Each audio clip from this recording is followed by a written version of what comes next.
bienvenue dans Parlons peu, parlons mode. Quelques minutes hors du temps pour parler mode et tendance. C'est parti, sommaire.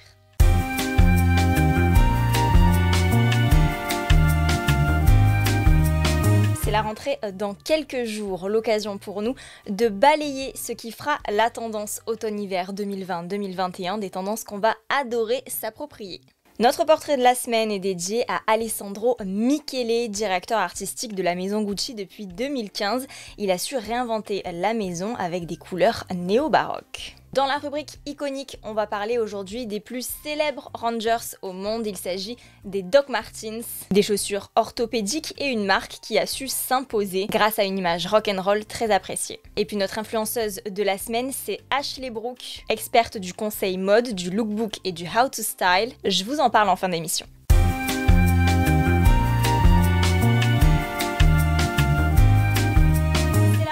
Et qui dit rentrée dit nouvelle tendance. Du coup, dans l'actualité mode, on parle aujourd'hui des grosses tendances vues sur les défilés et sur Insta, des grosses obsessions mode à s'approprier d'urgence comme le total look cuir. Alors ça fait très années 80 et ce qui est d'autant plus tendance en total look, c'est de porter un trench en cuir, voire en vinyle d'ailleurs, qui vient twister un petit peu la version plus traditionnelle dont on a parlé d'ailleurs la semaine dernière dans notre rubrique iconique. On a vu du trench cuir chez Saint Laurent mais aussi chez Fendi. Attention tout de même parce que c'est une pièce très forte qui peut vite tomber dans la caricature Matrix. On essaye donc de calmer le jeu avec une tenue un peu plus sobre en dessous de ce trench. Ou alors si on a un peu peur, on peut essayer un total look cuir mais en dépareillant haut et bas et en jouant sur les différents types de cuir et les différentes couleurs. Deuxième obsession mode de la saison, ce sera le manteau long et les longueurs en général. On a vu par exemple chez Balmain beaucoup de capes. Le jean évasé, voire pattes d'éléphant, fait son grand retour et s'impose comme un must-have de notre garde-robe. Et bien sûr celui qu'on ne présente plus, le tailleur oversized, très années 90 pour le coup. On le porte en ensemble coordonné, haut et bas pour plus d'effet. Et on décale le tout avec des baskets aux pieds et un crop top en dessous de la veste pour le rendre beaucoup plus cool. Tendance numéro 3, tendance à côté de laquelle on ne pourra pas non plus passer à côté cet automne. Il s'agit de la chaîne maillon. On la porte autour du cou, bien sûr, comme cela se fait d'ailleurs depuis cet hiver. Mais on n'hésite plus non plus à miser sur le détail chaîne, qui se décline donc en sac ou même sur les chaussures. Niveau couleur, le rose s'impose chez Prada. Et puis le color block en général, grosse tendance de l'automne-hiver 2020-2021. C'est plutôt pas mal, ça ramène un petit peu de gaieté dans des vestiaires qui d'habitude sont plus sombres en hiver. Et puis niveau imprimé, à noter la tendance carreau, format XXL, classique ou mini, sur les manteaux et les vestes notamment. Niveau texture, c'est le retour des franges et de la paillette. Là encore, on peut faire des looks même de jour très sympas et qui sortent de l'ordinaire. La chaussure tendance de cet automne, ce sera la Neobot caoutchouc, vue chez Chloé. C'est un petit peu particulier, il va falloir vraiment s'approprier cette tendance et trouver des looks assez calmes pour un petit peu atténuer le côté extravagant de cette chaussure. Mais c'est très moderne, donc je vous le conseille. Au niveau des tendances qu'on garde, les manches bouffantes et les épaulettes qui restent un statement de notre garde-robe cet automne-hiver. On a vu ça chez Balenciaga, Fendi ou Isabelle Marant. Et puis aussi très tendance la chemise ou la blouse à plastron volanté. Ça se voyait beaucoup l'an dernier et c'est une tendance qui visiblement dure. Donc on en profite pour ressortir ce qu'on a déjà acheté.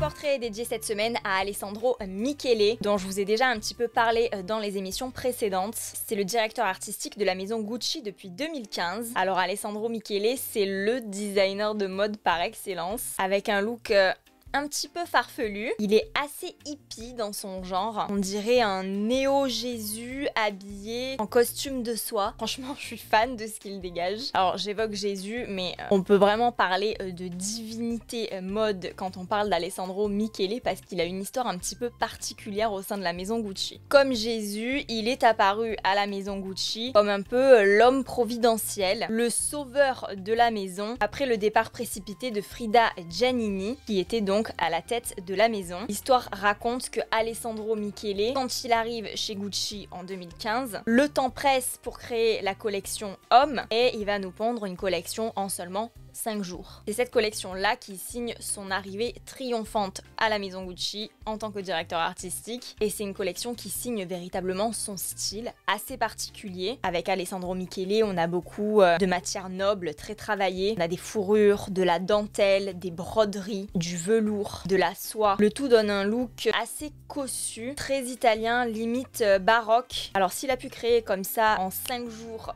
une collection de A à Z, c'est parce qu'en fait il travaillait déjà chez Gucci depuis plus de 10 ans et donc il connaissait parfaitement les codes, les valeurs de cette maison-là. Donc tout ce travail d'appropriation de la marque qui prend énormément de temps aux autres designers qui arrivent comme ça à la direction artistique d'une maison, Alessandro Michele, lui, il n'en a pas eu besoin puisqu'il a baigné finalement dans le bain Gucci pendant des années. C'est vraiment un bel exemple de réussite, je trouve, parce que c'est vraiment le gars qui, après ses études dans la mode, petite parenthèse, il est diplômé de l'Académie du costume et de la mode de Rome. Il débarque finalement dans une grande maison et se fait petit à petit sa propre place. Il est d'abord nommé directeur de la création de la maroquinerie en 2006. En 2011, il est promu associé du directeur artistique et en 2014, il devient directeur de la création de Richard Ginori, la marque de porcelaine acquise par Gucci. Et sa nomination à la direction artistique en a choqué plus d'un, du moins surpris, puisque dans la mode, on aime bien quand même nommer des valeurs sûres, des têtes déjà connues du milieu pour occuper le poste stratégique qui est la direction artistique. Mais d'un autre côté, nommer Alessandro Michele, c'était presque une évidence finalement. Qui de mieux à la direction artistique que quelqu'un qui a plus de 10 ans d'expérience dans la maison et qui y a occupé plusieurs postes. Quoi qu'il en soit, sa collection homme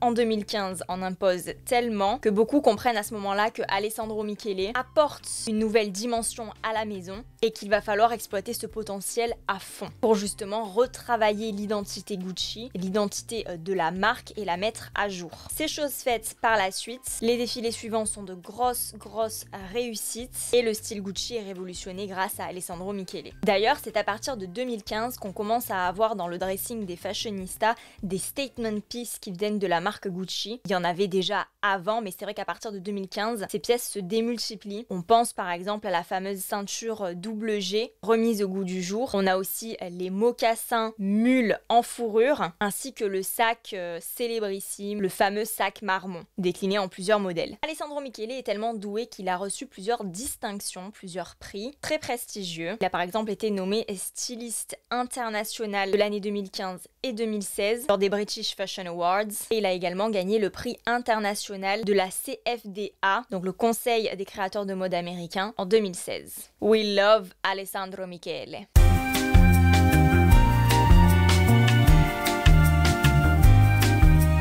Aujourd'hui, dans notre rubrique iconique, on parle de la boots à lacets la plus connue au monde, la Doc Martens. C'est une chaussure qu'on attribue souvent à la communauté rock, punk, un peu underground. Et pourtant, les Doc Martens sont portées de génération en génération par des gens très différents, des personnes au style très différent. Elles sont très tendance actuellement. On en voit sur de nombreux looks Instagram et Pinterest. Et quand je dis elles, c'est en réalité un modèle. Il s'agit de la Jadon à plateforme que vous voyez ici. Voilà, grosse plateforme, elles sont montantes, à lacets et petite fermeture éclair pour pouvoir mieux les enfiler. Aujourd'hui, la marque propose des centaines de modèles très différents qui vont de la boots aux sandales en passant par les baskets. Mais aux origines, il n'y avait qu'un seul modèle, les 1460. Alors pourquoi 1460? En référence en fait à la date de sortie de ce modèle, date du 1er avril 1960, 10460, 1460. Ce modèle-là est le fruit de plusieurs années de travail et d'expérimentation. L'histoire remonte à l'année 1946 où le docteur allemand Klaus Martens se blesse au ski et il essaye de concevoir une chaussure un petit peu confortable pour pouvoir marcher pendant sa convalescence. Il fait donc appel à son ami qui est ingénieur, pratique d'avoir un ami ingénieur. Il s'appelle Herbert Funk.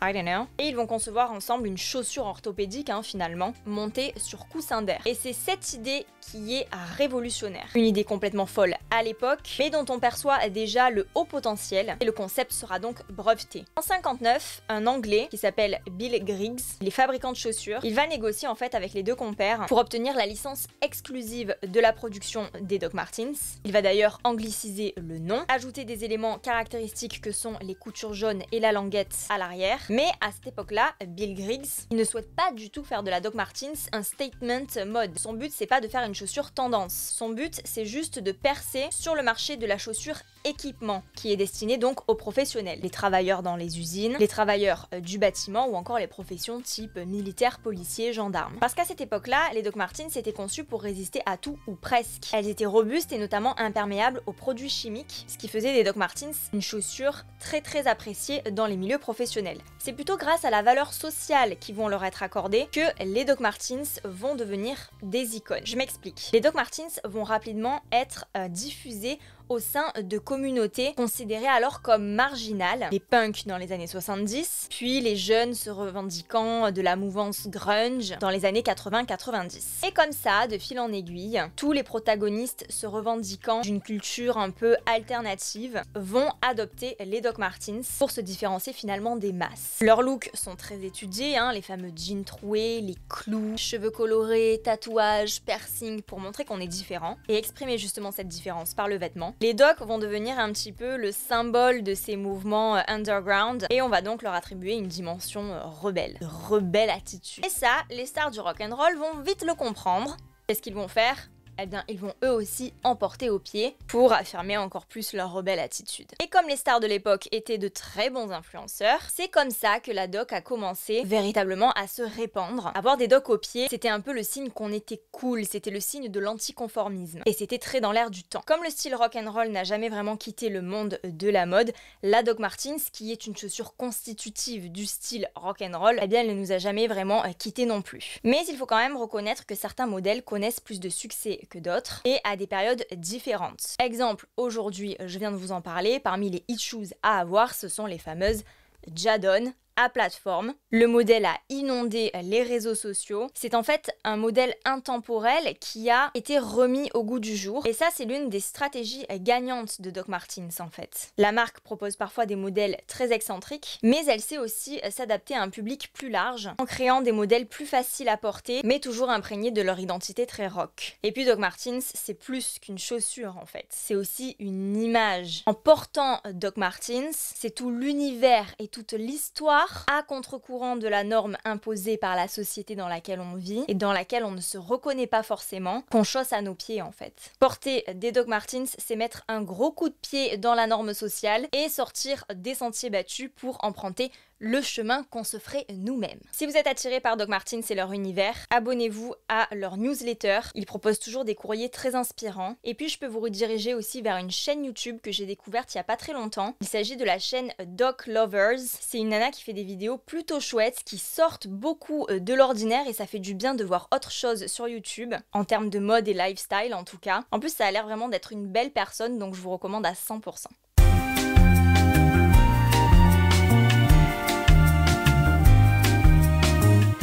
On parle d'Ashley Brooke. Originaire du Texas, elle vit à New York avec son fiancé Ryan et son chien Stella. Elle s'est fait connaître grâce à ses super vlogs dans lesquels on la voit mener sa vie de youtubeuse et ses fameux lookbooks très inspirants. La semaine dernière, on parlait de Olivia Palermo qui avait un style très américain. Clairement, Ashley Brooke surfe sur la même vibe, mais l'avantage avec Ashley Brooke, c'est qu'elle fait des looks beaucoup plus abordables, beaucoup moins créateurs et elle chope chez Zara, chez Mango, H&M, bref, les magasins qui sont à notre portée. Ashley Brooke, c'est un exemple parce que c'est un bourreau de travail. Dans ses vlogs, on la voit tout le temps bosser.